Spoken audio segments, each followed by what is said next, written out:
Hola, mi nombre es Marlene y hoy les vamos a presentar sobre la Revolución Mexicana, cuáles fueron sus causas y consecuencias. Mi equipo está conformado por Viviana, Ivonne, Estrella y Gema. Fue un conflicto armado que se inició en México el 20 de noviembre de 1910. Madero contra el antiguo autócrata general Porfirio Díaz. Fue la primera de las grandes revoluciones del siglo XX, pero no tuvo una ideología clara como la Revolución Rusa o Francesa. Esta revolución fue caracterizada por una variedad de líderes de cuño socialista, liberal, anarquista, populista y un pro de la reforma agraria. ¿Por qué luchaban en la Revolución Mexicana? La revolución iniciaba en el 20 de noviembre de 1910. Fue el escenario de una serie de reivindicaciones que buscaban sobre todo garantizar derechos usurpados de la población, pero principalmente el regreso de las tierras expropiadas por el gobierno a los campesinos e indígenas. Antecedentes de la Revolución Mexicana. Desde la independencia de 1821, la cuestión de la tierra estaba presente en los conflictos sociales en México. En la segunda mitad del siglo XIX, la mayor parte de los indígenas ya habían sido expropiados de sus tierras. Además, estos no fueron incorporados como ciudadanos. En 1876, con el derrocamiento del gobierno liberal de Sebastián Tejada por el levantamiento militar de Porfirio Díaz, la gran propiedad agraria fue reforzada y los campesinos despojados de sus tierras. La pequeña propiedad fue prácticamente eliminada. La principal causa de la Revolución Mexicana está vinculada a la explotación capitalista y las injusticias sociales que ha traído. En efecto, la aristocracia rural tenía el control de la producción agrícola. El 3% de la población poseía una de las mejores tierras de México, mientras que el capital extranjero explotaba las minas, los puertos y la extracción de petróleo.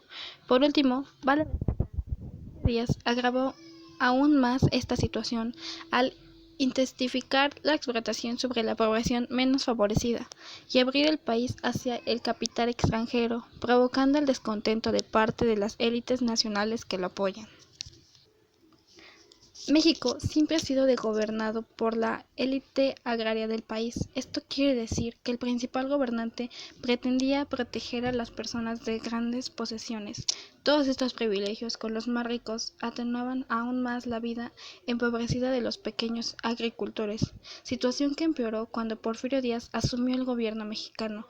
En el año de 1876, la administración del país de forma dictatorial por más de 30 años. Porfirio Díaz gobernó México por más de 30 años. Se mantiene a una apariencia de democracia, pero se reutilizaban elecciones periódicamente, pero ellas eran manipuladas para que él siempre se reeligiera. A pesar del crecimiento industrial de México, logró que el gobierno de Díaz, la desigualdad quedó aún más evidenciada. El sentimiento de la revuelta crecía en las mismas proporciones. El dictador no representaba ningún derecho de la sociedad pobre y siempre realizaba elecciones forjadas, en las que él siempre salía como vencedor.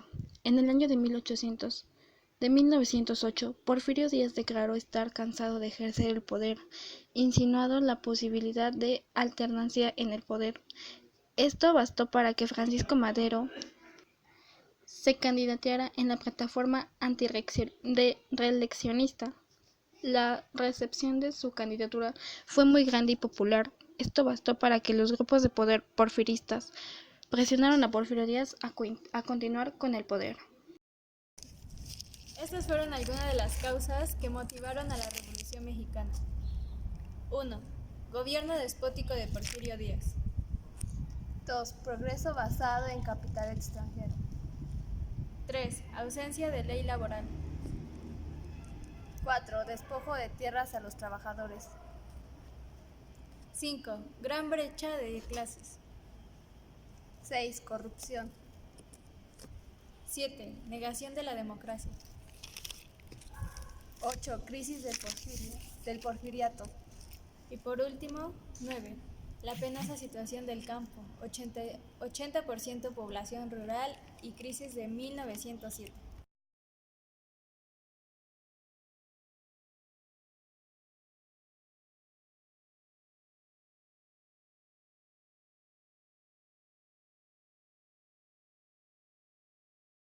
Consecuencias de la Revolución Mexicana. 1. El derrocamiento de la dictadura. La Revolución Mexicana logró derrocar al dictador Porfirio Díaz. 2. La promulgación de una nueva constitución. En Querétaro se redactó una nueva constitución que otorgaba derechos individuales. 3. El restablecimiento de los derechos laborales. Se consiguió la libertad de trabajo y se implementó un sistema de protección laboral. 4. Libertad de culto. Los mexicanos podían vivir de forma libre sus creencias y cultos. 5. Se creó una ley de reforma agraria. En el año de 1912, algunos jefes militares se creó una ley de reforma agraria. 6. Expansión de la educación. 7. Nacionalización del petróleo. Y 8. Expropiación de ferrocarriles.